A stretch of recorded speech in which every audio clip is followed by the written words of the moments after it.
Hør her. Ja, nå synes jeg dere kan høre her. I dag skal vi ha turnering. Det vet jeg dere alle synes er veldig gøy. Ja, haha. Men hver enkelt av dere burde lære. Hva er det dere burde lære om? Dere burde lære å være meg. Her, da, toppen. Nei, jeg skal vise dere en gang. Så hvorfor kommer ikke du opp? Og jeg har noe stemmer. Ta den rom. Han er litt stygg. Jeg vet det. Ja.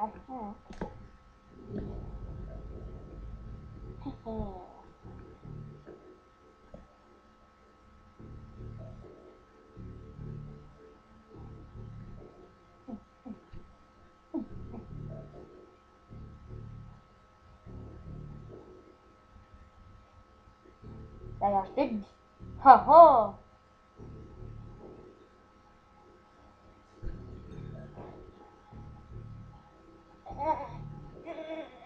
Oi, det så ikke vondt ut.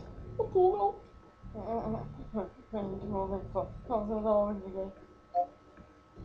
Bare liksom, jeg kunne slått deg hvis jeg ville, men jeg er veldig ikke. Nei. Du er stygg. Det har jeg sagt mange ganger. Beklager. Jeg er glad i det. Ok, hvorfor prøver vi ikke med ting vi lever? Hva med Harry Potter, som er så potter? Jeg kan si da at jeg er veldig stygg, og jeg vil ha målfall for han fanger en mus. Kom.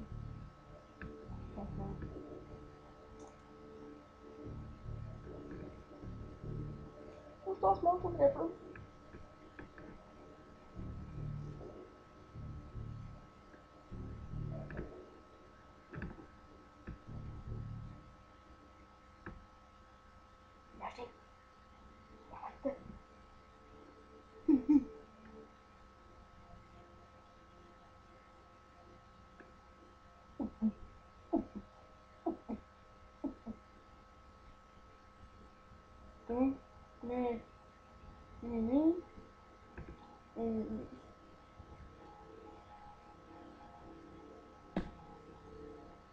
Se på meg!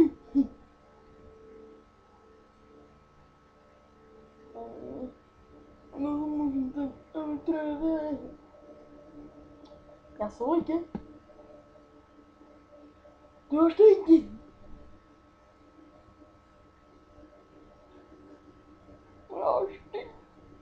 Kom opp og pingle. Du må ikke tro på stygg. Slangetryne!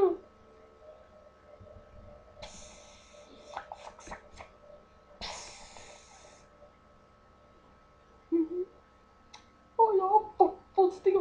Se på meg.